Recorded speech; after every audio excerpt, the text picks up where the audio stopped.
Mucho ha dicho la leyenda negra antiespañola sobre la conquista de América.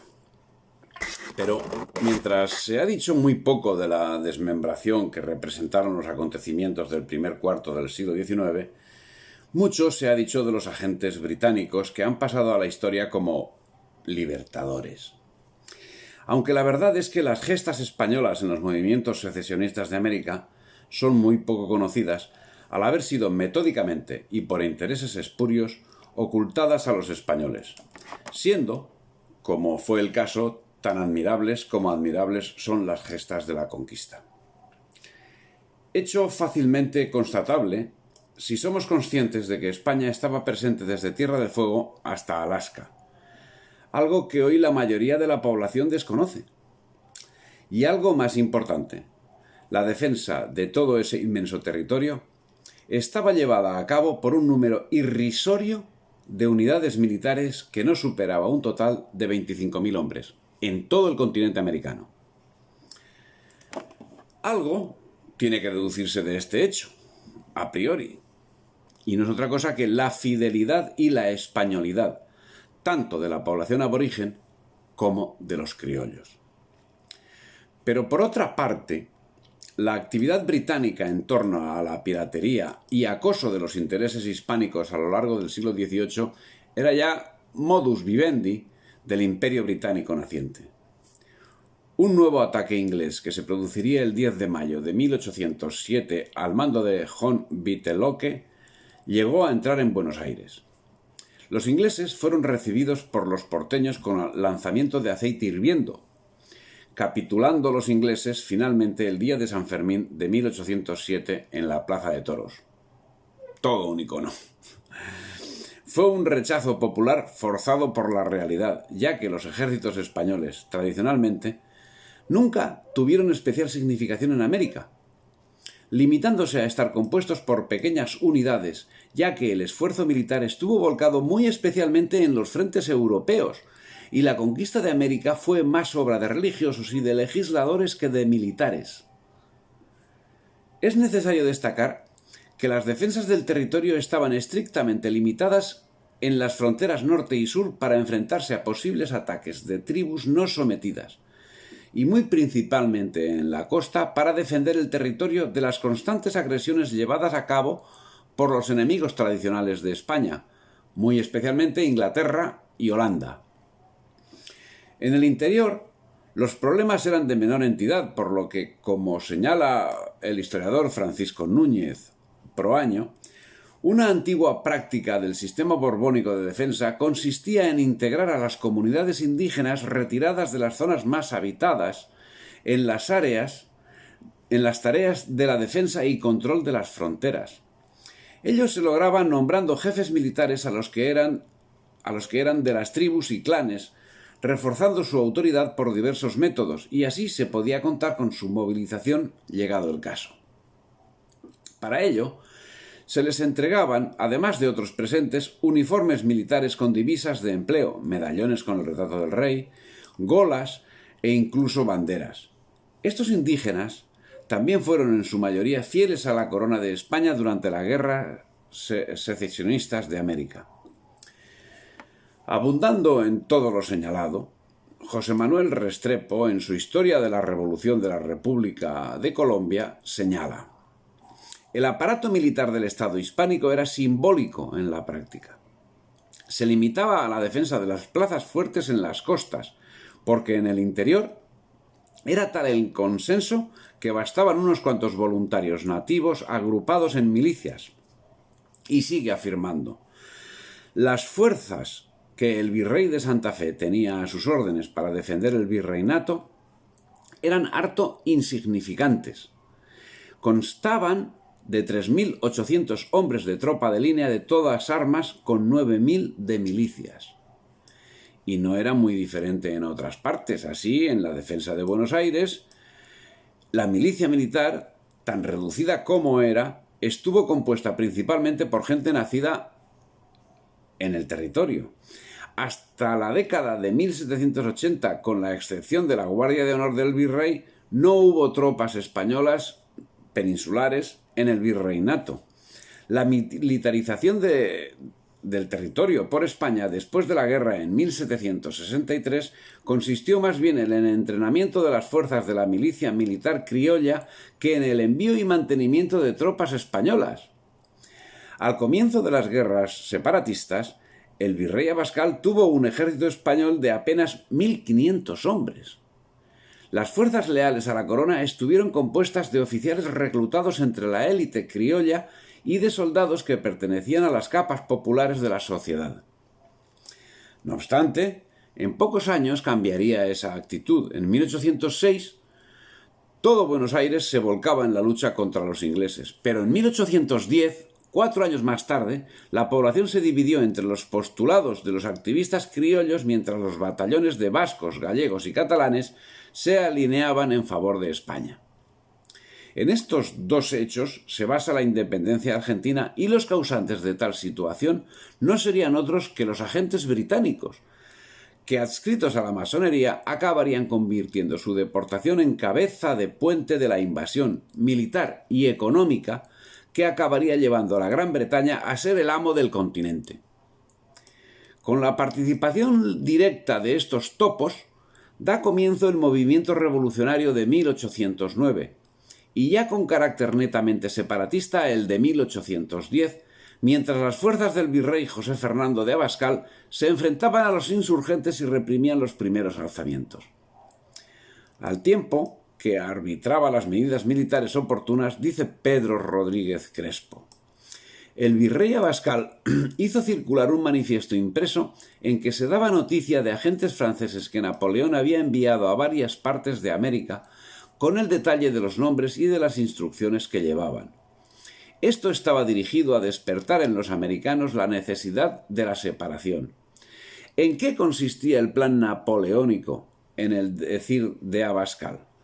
En primer lugar, propagar la noticia de que España ya estaba perdida y que la resistencia era inútil. En segundo lugar, convencer de que la independencia se justificaba porque no había autoridad legítima en España. Y además que Napoleón no quería más recompensa que la libertad de los países para establecer luego libres relaciones de comercio con ellos. Es así como el virrey Abascal organiza la lucha antiseparatista, no pudiendo ser de otro modo, siendo que en ese tiempo y hasta 1814 no pueden acudir tropas peninsulares que tan solo actuarían eficazmente en Venezuela y en la Nueva Granada.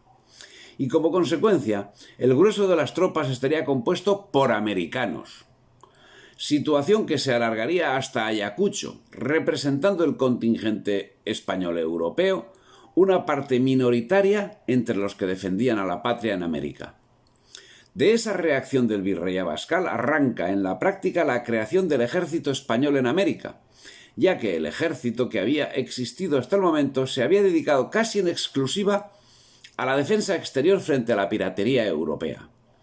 Así, la mayor parte de las agrupaciones militares patriotas fueron de nueva creación y fueron formadas por unidades americanas nuevas en su mayoría, con regimientos como el Chancay, Huancavelica, Condes Suyos o Arica, que sin disciplina ni instrucción hicieron frente a la única amenaza no prevista en el sistema de defensa de las Indias: el separatismo. Siendo esta la situación, es difícil aceptar el calificativo de patriota al ejército de Bolívar, que contaba con un altísimo número de mercenarios extranjeros. Fue el ejército realista, denominado así al que se mantuvo fiel a España, el que estuvo integrado en su inmensa mayoría por patriotas españoles americanos, el 90% de los cuales pertenecía a las diversas etnias: indios, mestizos, pardos, blancos y negros, siendo el 10% restante de patriotas españoles peninsulares, y mantendrán su continuidad únicamente por reemplazo de americanos. La respuesta a esta incógnita no debe buscarse fuera de la leyenda negra contra España, que desde el siglo XVI viene gestándose por quienes encarnan los principios materialistas. Una verdadera losa que el espíritu hispánico no supo contrarrestar en su momento, en la certeza de que no debía atender la mendacidad, virtud que no tiene cabida en un espíritu impregnado de humanismo cristiano como es el español. La realidad nos ha demostrado que fue un error craso, pues hoy mismo son los propios españoles quienes, a hitos de la incultura insuflada por los enemigos históricos, se creen sin plantearse siquiera informarse y sin tan siquiera comparar las realidades raciales actuales del mundo hispánico y de las colonias británicas, esa misma historia mendaz. La cruda realidad es que la separación de América nunca fue una guerra de independencia, y contrariamente a lo que afirma el núcleo duro del pensamiento revisionista histórico, muy a pesar de haberse producido también enfrentamiento civil, tampoco se trató de una guerra civil entre españoles, sino una guerra de conquista británica, que utilizó a un grupo de ilustrados, alguno de ellos acosado por la justicia española y todos imbuidos del espíritu de la Ilustración y de la masonería, al servicio del mercantilismo británico. ¿Cómo se puede llamar guerra de independencia cuando los ejércitos contendientes estaban conformados de la forma que queda señalada? A modo de ejemplo, y en el momento cumbre de la desolación, en una de sus importantes obras, Javier Ocampo López recuerda que en los 12.600 soldados realistas de la batalla de Ayacucho, solo 600 eran peninsulares. Finalizada la guerra llamada de la independencia en España, llegaron, ahora sí, algunos contingentes de soldados procedentes de la España europea. Al respecto, el historiador Restrepo señala: ahora bien, este aporte de ultramar no constituía un rasgo de las filas realistas. Por el contrario, su proporción fue mayor en las republicanas, a las cuales afluyeron miles de mercenarios, residuos de las conflagraciones napoleónicas, los Wilson, Ferguson, Oleari, Lacroix, Miller, etcétera, etcétera. En la sola Venezuela el imprescindible Restrepo contabiliza 5.088 entre oficiales y soldados. En este punto puede aparecer la queja de la oligarquía criolla. La composición de los mandos era mayoritariamente española e europea. En principio era cierto el aserto. Pero ¿cuál era el motivo? Dentro de la dificultad que lleva la pregunta, cabe responder que la poca necesidad de atender los aspectos de guerra en una sociedad que durante 300 años tan solo había conocido alguna escaramuza, algún levantamiento fácilmente controlado con las pocas fuerzas militares existentes. Es cierto, pues, que en el inicio del ejército la alta oficialidad era mayoritariamente peninsular, pero esa circunstancia tiene una explicación que admite pocas dudas. 300 años de paz es difícil que generen expertos militares. Y el desarrollo de la guerra demostraría que ese era justamente el motivo, ya que los ascensos proliferaron en el curso de la guerra, llegando a destacar el coronel de caballería llanera Rafael López, cuya cita viene al hilo de la entrevista mantenida con el general separatista José Antonio Páez, quien relata que aquel intercedía por los pobres europeos, quienes sufrían los rigores de un clima al que no estaban acostumbrados. En 1810, la situación exigía la formación de unidades militares. ¿Qué sucedió entonces? Se formaron con los medios que había disponibles. El Cabildo de Cartagena ordenó el reclutamiento de 2 batallones de milicias, uno de blancos y otro de pardos, titulados Voluntarios Patriotas Conservadores de los Augustos Derechos de Fernando VII, y convocó al pueblo a mantenerse fiel al rey y adherirse a la justa causa de la metrópoli, fraternizando con nuestros hermanos de la península, pues no es menos vasallo y miembro de la nación española el europeo que el que ha nacido en estas regiones. En la representación que dirigió a los demás cabildos del nuevo reino de Granada, la nueva Junta de Cartagena sostuvo que la destitución del gobernador había sido una medida adoptada como precaución ante los horribles extremos del despotismo o de la anarquía, a los que estaban expuesta toda la América española en la circunstancia de la total subyugación de la madre patria por los ejércitos de Bonaparte.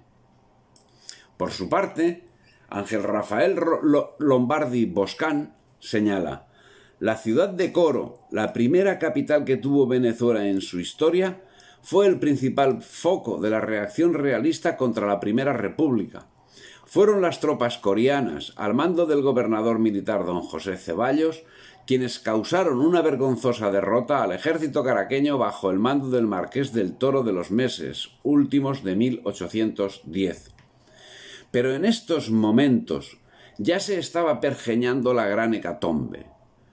Los hombres luchaban sin saber dónde tenían al enemigo en una guerra con una doble vertiente, la segunda ciertamente con carácter de guerra civil entre absolutistas y liberales.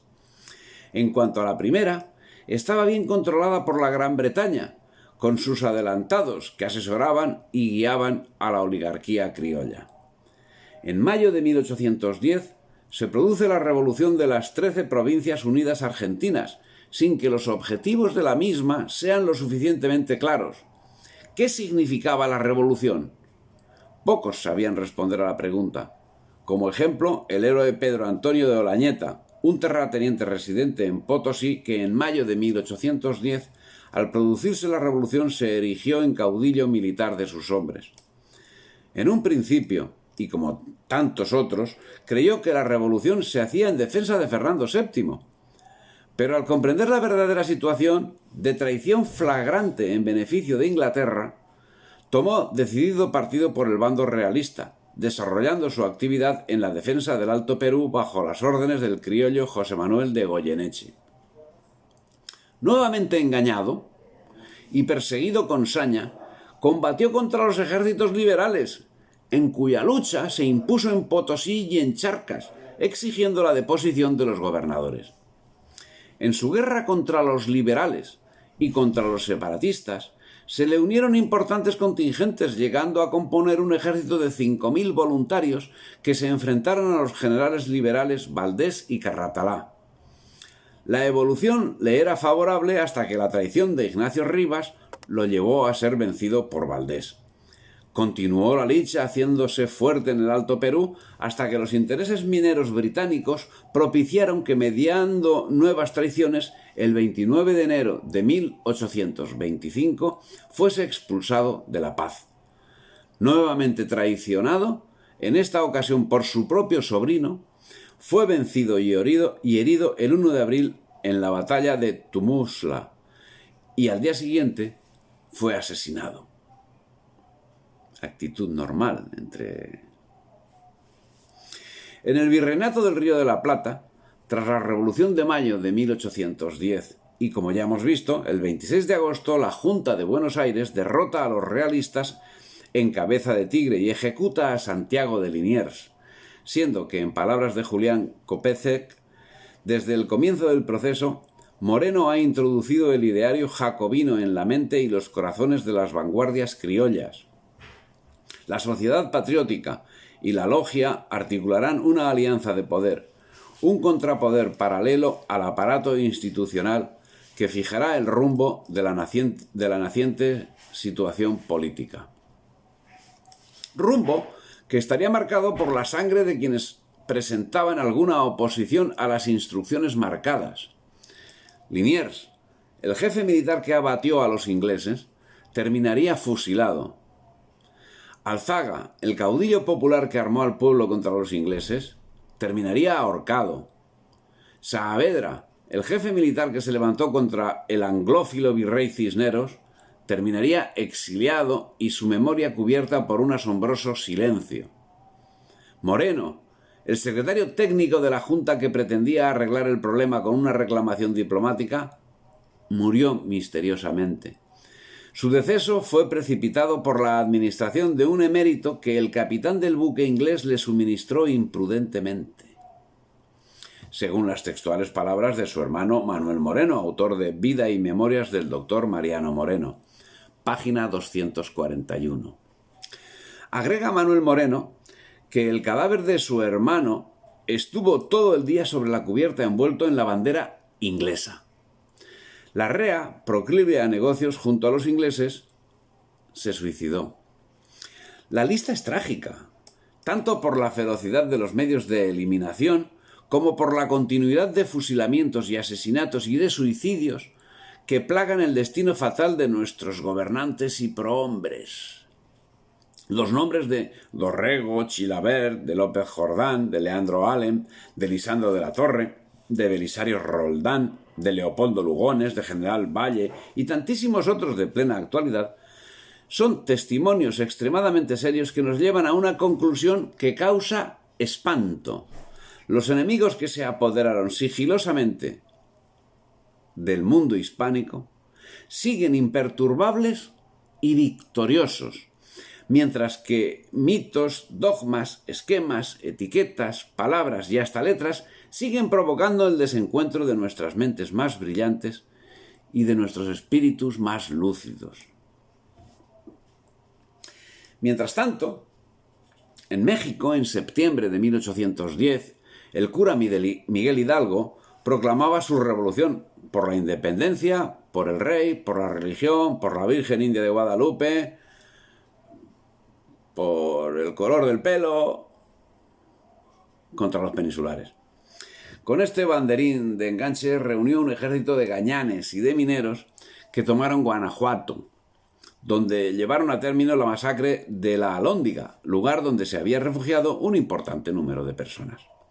Luego tomarían Querétaro, San Luis, Potosí, Guadalajara. Pero tras un enfrentamiento con unidades del ejército realista, se produjo una retirada descontrolada que acabó en fuga de los revoltosos, siendo hecho prisionero Hidalgo, quien tras haber manifestado públicamente su arrepentimiento y animar a sus seguidores a deponer las armas, fue justamente fusilado. Los principales implicados en el movimiento de Hidalgo fueron los capitanes Ignacio Allende, Mariano Abasolo y Juan Aldana, así como el corregidor de la ciudad de Querétaro, Miguel Domínguez, y su esposa Josefa Ortiz de Domínguez. En su proclama, el cura Hidalgo argumentaba: estamos prontos a sacrificar gustosos nuestras vidas en su defensa, protestando delante del mundo entero que no hubiéramos desenvainado la espada contra estos hombres, cuya soberbia y despotismo hemos sufrido con la mayor paciencia por espacio de casi 300 años, en que hemos visto quebrantados los derechos de la hospitalidad y rotos los vínculos más honestos que debieron unirnos, después de haber sido el juguete de su cruel ambición y víctimas desgraciadas de su codicia, insultados y provocados por una serie no interrumpida de desprecios y ultrajes, y degradados a la especie miserable de insectos, reptiles. Si no nos constase que la nación iba a perecer irremediablemente y nosotros a ser viles esclavos de nuestros mortales enemigos, perdiendo para siempre nuestra religión, nuestra ley, nuestra libertad, nuestras costumbres y cuanto tenemos más sagrado y más precioso que custodiar. Buenos argumentos que podían tapar el proceso judicial por el que habían sido embargados los bienes que poseía en Valladolid, hoy Morella, en México. Es de destacar que el avance de los insurgentes tuvo fin en la batalla de Puente de Calderón, ocurrida el 17 de enero de 1811 a unos 60 kilómetros de Guadalajara. Un enfrentamiento protagonizado por 100.000 rebeldes contra 6.000 patriotas, en el que fue el último episodio bélico de la primera etapa del movimiento secesionista mexicano. Capturado Hidalgo, sería fusilado, como hemos visto, el 30 de julio de 1811. Su sucesor, José María Morelos, con la colaboración del estadounidense Peter Ellis Bean, curiosamente otro gringo, continuaría la guerra separatista hasta que fueron ambos tomados presos en noviembre de 1815, siendo que en ese momento Morelos declaró las relaciones existentes entre los insurgentes y los Estados Unidos. También Morelos acabaría retractándose de sus actos e informando de los lugares donde se asentaban los insurgentes, siendo fusilado el 22 de diciembre. Agustín Iturbide, que había combatido a Morelos, acabaría relevándolo. Mientras, los miembros de la orquesta que llevaban su función desde la península no tenían prisa en actuar. Las primeras fuerzas peninsulares que llegaron a contener el levantamiento de Hidalgo zarparían en noviembre de 1811, y hasta finales de 1812 compondrían un total de unos 7.000 hombres de infantería y de artillería. El caso de México fue sensiblemente diferente al del resto de América. Aquí el 55% de los ejércitos revolucionarios estaban compuestos por indígenas, y el cariz que insuflaron los próceres al mismo le dieron unas características similares a las que vistió la Revolución Francesa de 1789. Tan es así que el asalto a la Alhóndiga de Granaditas por su crueldad es un remedo de la toma de la Bastilla. El 19 de abril de 1810 se tiene como la Declaración de Independencia de Venezuela, que sería ratificada por los representantes de las provincias el 5 de julio de 1811, cuando se constituyeron en la Confederación Americana de Venezuela. En la Capitanía General de Venezuela, el movimiento de abril de 1810 triunfa sin dificultad en la mayor parte del territorio, si bien los realistas se imponen en las provincias de Coro, Maracaibo y La Guayana. Las fuerzas realistas son exiguas. Apenas las unidades veteranas, 7 compañías de infantería, y de milicias, 2 batallones de infantería de Valencia, 1 de Maracaibo y 4 compañías en La Guayana, preexistentes en las zonas que quedaron inicialmente en su poder, complementadas y reforzadas por voluntarios, algunos de los cuales acuden desde las ciudades insurgentes, entre ellos una fracción del batallón veterano de Caracas. Es el caso que mediado el año 1810 la insurrección había alcanzado unas proporciones gigantescas con unos éxitos que auguraban un cercano final de la contienda con resultado favorable para los separatistas, quienes controlaban ciudades y territorio. Las fuerzas nacionales tan solo eran incontestables en el Perú y en algunos otros puntos de menor importancia. Era el 16 de septiembre de 1810 cuando tuvo lugar el levantamiento armado en Dolores, dirigido por Miguel Hidalgo. Ignacio Allende, Juan Aldama y José Mariano Abasolo lo secundaban. El 18 de septiembre se convocaba a un cabildo abierto en Santiago de Chile, que estableció una junta de gobierno y convocó un congreso general. El 20 de octubre comenzaba en Quito la revolución autonomista. Los días 13 y 18 de noviembre, Miguel Hidalgo ordena degollar españoles en las barracas de Las Bateas, cerca de Valladolid, hoy Morelia. El 12 de diciembre, en la barraca de Oblatos, comienza la matanza de 360 españoles por parte del torero Marroquín y otros. Mientras tanto, la descoordinación y el enfrentamiento entre las tropas leales a España era manifiesta, acorde con la situación sufrida en la España europea, por lo que, según relata Jaime del Arenal Fenochio, los ejércitos realistas fueron en general improvisados sobre la base de unidades de nueva creación y otras, las menos, recicladas del periodo prerrevolucionario, puesto que los ejércitos virreinales, en su mayoría, se vieron desintegrados, cuando no se pasaron en bloque a los insurgentes. Pero también se sumaron a las tropas realistas numerosos criollos que reaccionaron en defensa de los legítimos derechos del rey frente al estallido de la revolución. No fue menor tampoco el influjo de revolucionarios arrepentidos o desengañados a lo largo de los años, luego de que la revolución fuera mostrando, poco a poco, sus verdaderas intenciones subversivas y rupturistas de la tradición católica. Animado a revolver la situación, los ingleses transportan a Bolívar a La Guaira el 5 de diciembre de 1810 y a Francisco de Miranda 5 días después. Miranda sería designado comandante en jefe de los separatistas y este nombraría coronel a Bolívar con el mando en Puerto Cabello. La acción de los ejércitos realistas era débil, con lo que, a pesar de la debilidad manifiesta del movimiento separatista, se produjo una situación de equilibrio y estancamiento que se prolongó hasta febrero de 1812, cuando, al tiempo que llegaba algún contingente a México, el capitán de fragata Domingo Monteverde llevaba a Coro una compañía de infantería de marina de 130 hombres. Tan exigua dotación, comandada por quien demostró ser un gran estratega, pondría fin al experimento de la primera República Venezolana. La ciudad de Coro fue el verdadero epicentro de donde surgió la primera y más importante reacción realista en el año 1812, bajo el mando del capitán de fragata citado, Domingo Monteverde. Su particular y favorable situación geográfica a medio camino entre Caracas y Maracaibo, en la parte centro-occidental del país y con próximos contactos con las más importantes islas del Caribe occidental, tanto españolas como extranjeras, fueron factores que contribuyeron al protagonismo de Coro en los primeros años de lucha.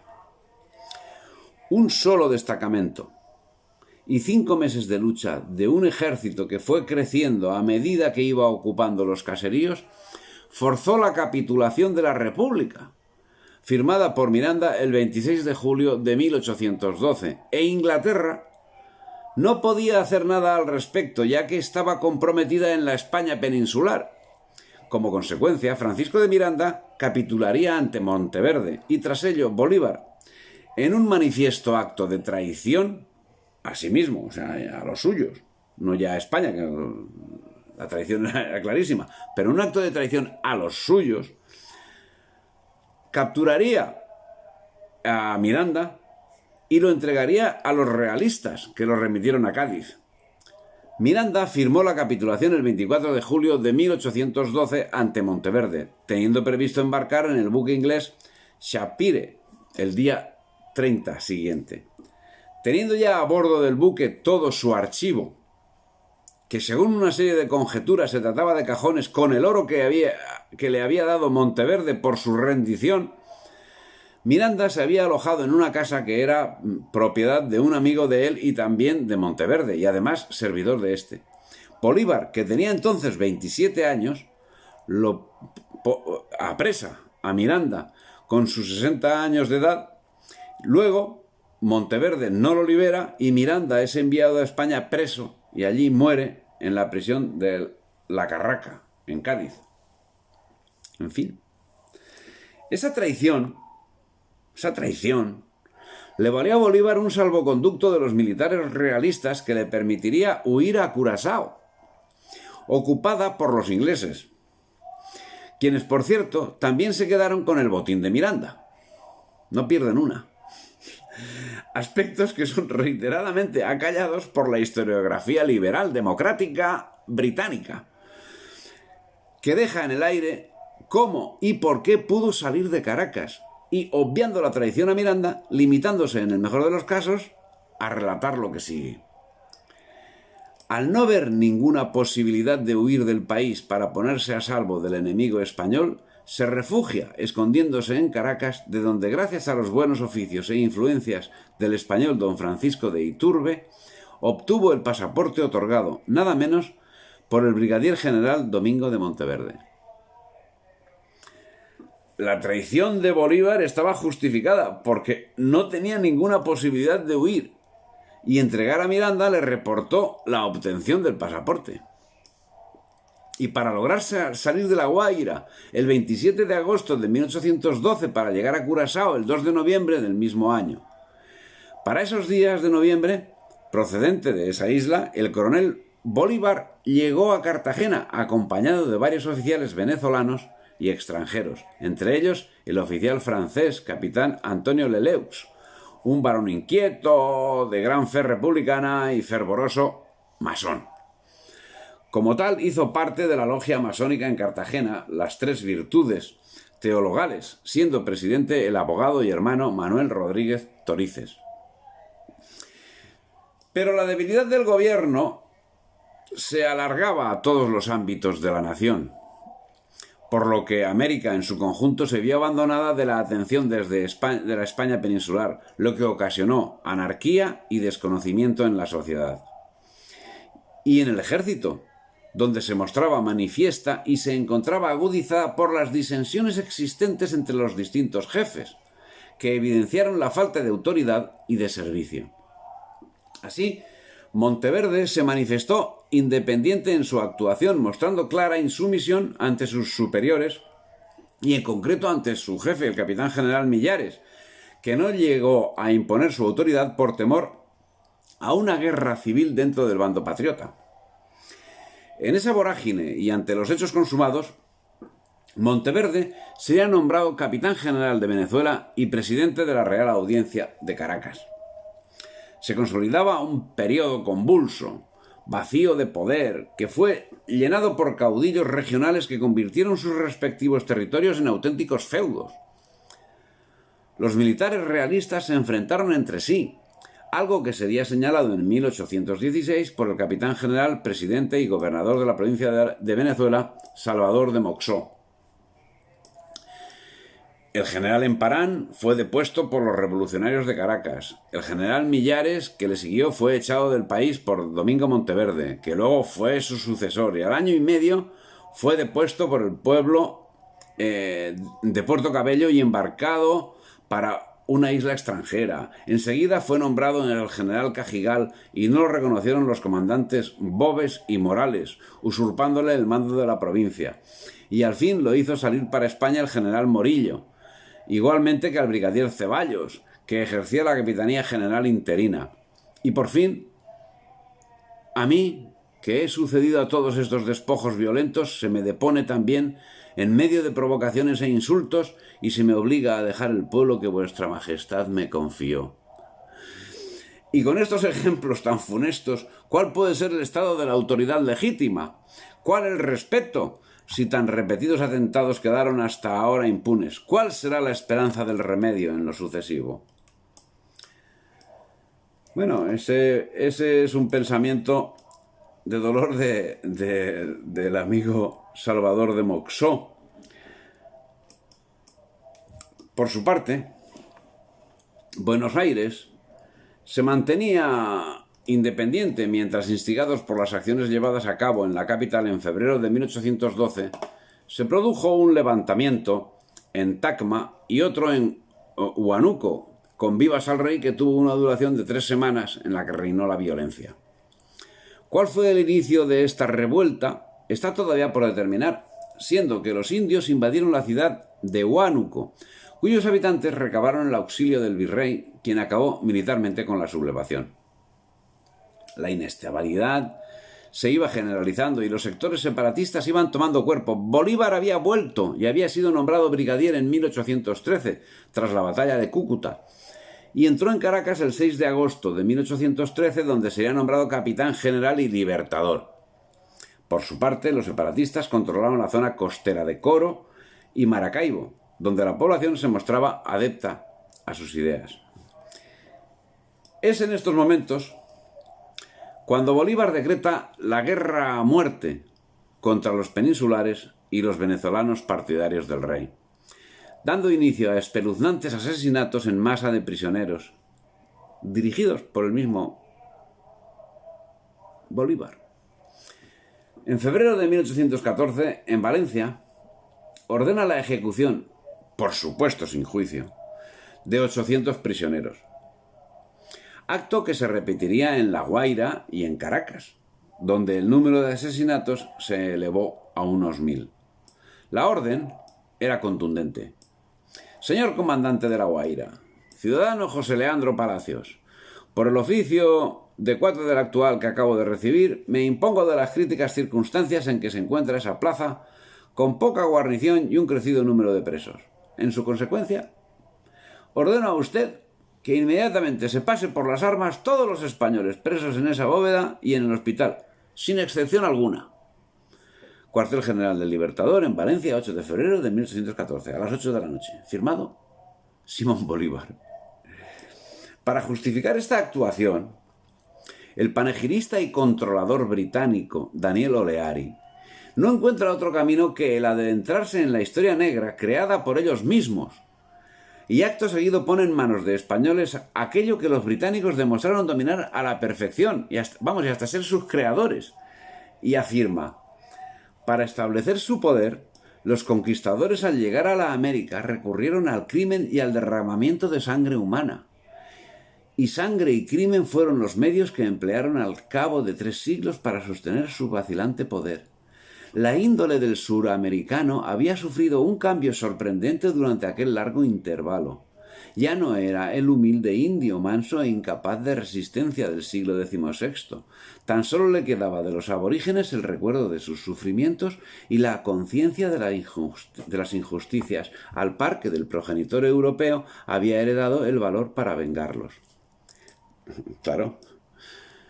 Es un relato que, debiendo aplicarse a los territorios dominados por los británicos, lo cierto es que tampoco se puede emplear, porque ¿dónde están los aborígenes para que se puedan lamentar?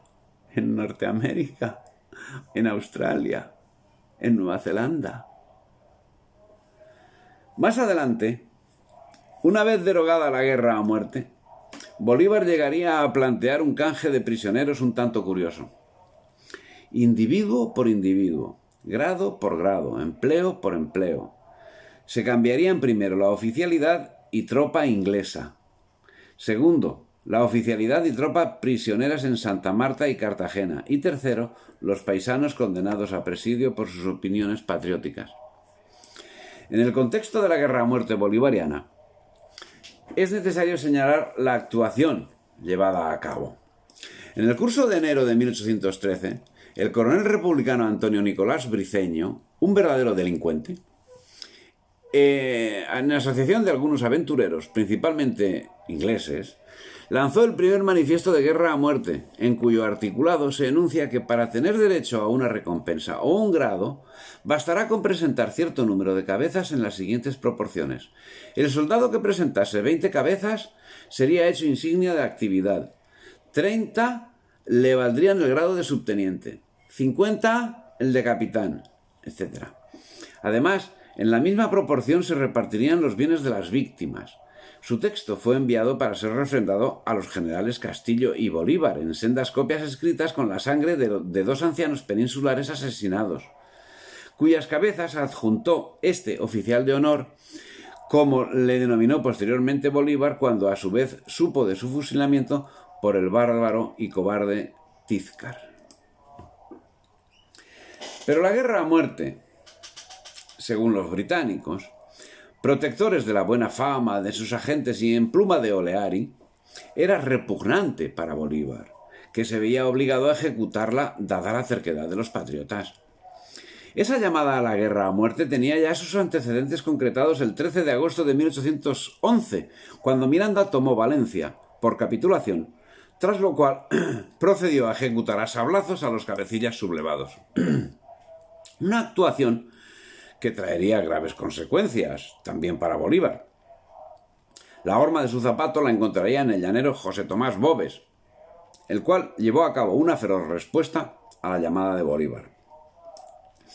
El terror al genocidio iniciado por las tropas del agente británico Bolívar precedía a su llegada. La fama de sus asesinatos corría de boca en boca. El despotismo, el ultraje y el saqueo tomaron cuerpo donde imperaban los separatistas, quienes para mayor escarnio hacían ostentación de su poder al amparo de los excesos que sobre la población indefensa ejecutaba un ejército de desarrapados que llevaba hasta el extremo el edicto bolivariano, que destruía todo a su paso, obrajes, pequeñas industrias, todo aquello que perjudicaba a los intereses del mercantilismo británico, preparando el terreno para lo que vendría después.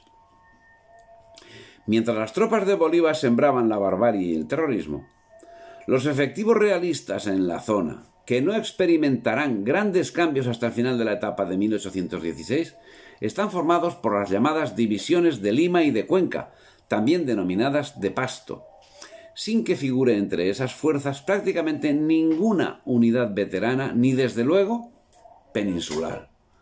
Los contingentes más importantes, al menos numéricamente hablando, son las milicias de Pasto y del Valle de Patía, y las fuerzas irregulares levantadas en estas zonas. Pero en este momento convulso surgió el que sería el demonio más temido por Bolívar, un personaje que, a juzgar por las críticas bolivarianas, que lo acusan de las mayores atrocidades contra los vencidos, había bebido exactamente de las mismas fuentes que el Libertador. Boves aportaría a la guerra el carácter de lucha social. Su lema: al frente de un ejército de marginados sociales era muerte a los blancos. Los blancos manutanos eran identificados como los traidores a España, los señoritos cultos e ilustrados que habían apoyado las ideas liberales.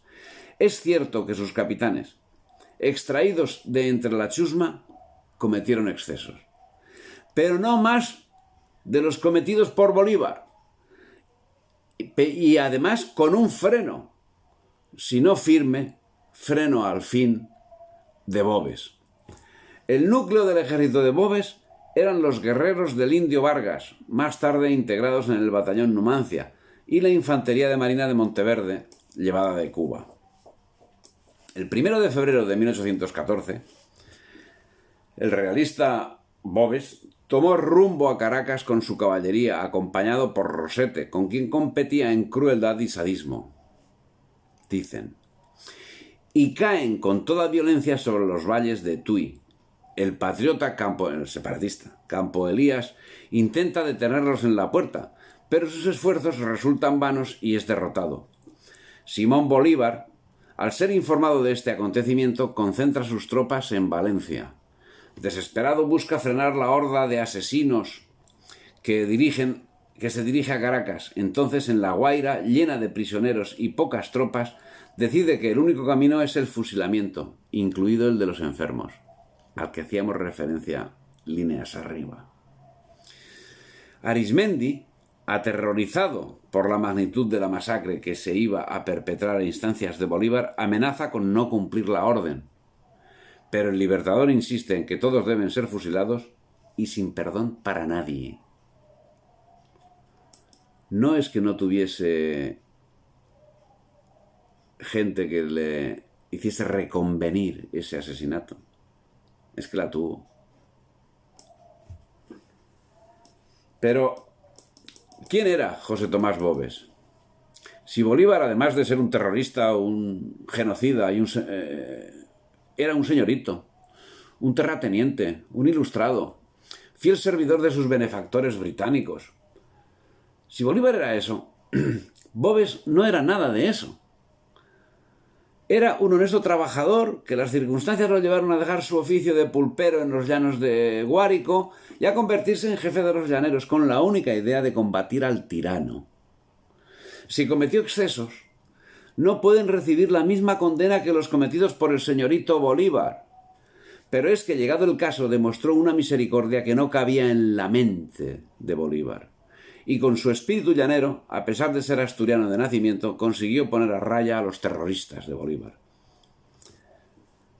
En este periodo, la actividad militar del ejército patriota, en el que además de Boves debemos señalar la especial actuación de Francisco Morales y Francisco Rosete, entre otros, acaba destruyendo la Segunda República Separatista de Venezuela, cuyos generales Santiago Mariño, José Félix Rivas, Rafael Urdaneta y otros, con Simón Bolívar incluido, fueron sucumbiendo ante la acción de los ejércitos patriotas. Ante esa situación, Antonio Nariño recibió autorización del Consejo Republicano para presentar la rendición, pero Bolívar se impuso ante el mismo Congreso y, tras tomar Caracas, la sometió a saqueo, proliferando gran cantidad de asesinatos, lo que posteriormente daría pie a la acción que después desarrollaría el también masón Pablo Morillo. La situación del momento la refleja el mismo Rafael Urdaneta. De aquí para adelante, hacia Valencia, son tantos los ladrones cuantos habitantes tiene Venezuela. Los pueblos se oponen a su bien. El soldado republicano es mirado con horror. No hay un hombre que no sea un enemigo nuestro. Voluntariamente se reúnen en los campos a hacernos la guerra. Nuestras tropas transitan por los países más abundantes y no encuentran qué comer. Los pueblos quedan desiertos al acercarse nuestras tropas, y sus habitantes se van a los montes. Nos alejan los ganados y toda clase de víveres, y el soldado infeliz que se separa de sus camaradas, tal vez a buscar el alimento, es sacrificado. El país no presenta sino la imagen de la desolación, las poblaciones incendiadas, los campos incultos, cadáveres por donde quiera, y el resto de los hombres reunidos por todas partes para destruir al patriota, al separatista. Los años 1813 y 1814 también fueron de lucha militar en Chile. O'Higgins era vencido en Rancagua y entraba en Santiago el general Osorio, realista, mientras los revolucionarios huían. El Cuzco fue el centro del levantamiento contra Lima y contra España en 1814. Sin embargo, fue el sur quien en segundo término resultó más activo en la lucha separatista. Poco después, San Martín y O'Higgins, siempre conforme al plan inglés, formarían el ejército de los Andes y vencerían en las batallas de Chacabuco y Maipú en 1818, que pusieron fin al dominio español en Chile. Lo fundamental de la batalla de Maipú es que España pierde definitivamente el dominio de Chile y ve enormemente debilitado el poder militar del virreinato del Perú. Por su parte, los separatistas comienzan a dar forma definitiva al proyecto británico de acometer la invasión del Perú. Por fin, en la península, se decidieron a enviar un contingente militar. Sería comandado por el masón Pablo Morillo, que a la vuelta de Fernando VII fue impuesto en el cometido por los ingleses, en concreto por Wellington. A lo largo del mes de febrero de 1815 partió de Cádiz la expedición del ya nombrado general Morillo hacia Montevideo. La componían 10.400 hombres. Pero en alta mar, al abrir las órdenes, se observa que su destino ha variado, debiendo dirigirse no a Montevideo, donde existía resistencia separatista, sino a Venezuela, donde ya estaba controlada la situación. El motivo: controlar la represión ejercida por Boves, lo que, si no conllevó la prisión de este, sí significó el arresto de unos y la defección de otros, que pasaron a engrosar las filas separatistas. Y con estas fuerzas, en unión de las de Boves y otras fuerzas locales, se formó un ejército de 26.000 hombres que reconquistaron Caracas el 30 de marzo de 1815. Otro asunto a destacar de la expedición de Pablo Morillo es el sabotaje sufrido en el buque San Pedro de Alcántara, portador de los fondos, que fue a pique, obligando con ello a la necesidad de establecer contribuciones especiales para el mantenimiento del ejército. Tras reconquistar Venezuela y Nueva Granada, Morillo aplica unas duras represalias contra los insurrectos, muchos pertenecientes a familias bienestantes, como réplica a la guerra a muerte anteriormente decretada por Bolívar. Era una manifiesta desobediencia a las órdenes encomendadas, pero no sería depuesto por ello, como sí fueron depuestos algunos de sus subordinados. La acción de Morillo es cuestionable en su totalidad, manifiestamente realizada contra los intereses de España, lo que le llevó de forma deliberada a dejar libres de acceso las bocas del Orinoco, lugar por donde tenía entrada la ayuda británica a los separatistas, y por donde, por supuesto, entraron tanto las armas destinadas a Bolívar como a la Legión Británica. No se trató de falta de previsión, sino sencillamente justificada por el fracaso de una expedición enviada a auxiliar a la sitiada plaza de Puerto Ordaz, ciudad guayana, que es derrotada en la batalla de San Félix, destinada a tomar el control de las bocas del Orinoco. La expedición de Morillo obtenía una sucesión de éxitos en el campo de batalla que se completaba con la acción de los llaneros de Boves. La muerte de este en la batalla de Úrica el 5 de diciembre de 1814 significó una grave contrariedad en la campaña de Morillo. Pero a pesar de ello, las tropas nacionales acabarían anotándose la victoria en la misma, infligiendo una contundente derrota al agente Bolívar. Una vez derrotado por las tropas nacionales, Bolívar salió huyendo el 9 de junio de 1815 hacia Jamaica, embarcando en un buque inglés. Allí redactaría su famosa carta y de allí volvería a la lucha bajo bandera británica. Esta huida le significaría el enfrentamiento con Santiago Mariño y Manuel Piar, quienes lo amenazaron con fusilarlo. Bolívar se retiraría nuevamente a Haití y finalmente sería él quien fusilase, tras un oscuro proceso, a Piar en 1817, decretando además pena de muerte para el que pidiese benevolencia para el reo.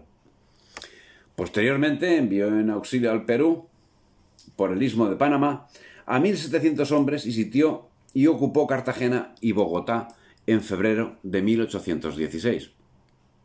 Parecía que tras la batalla de Popayán de 29 de junio de 1816 y ya con el rey deseado en el trono, el orden volvía a su curso normal, máxime cuando para estas fechas el movimiento de tropas expedicionarias procedentes de la península estaba llegando con normalidad.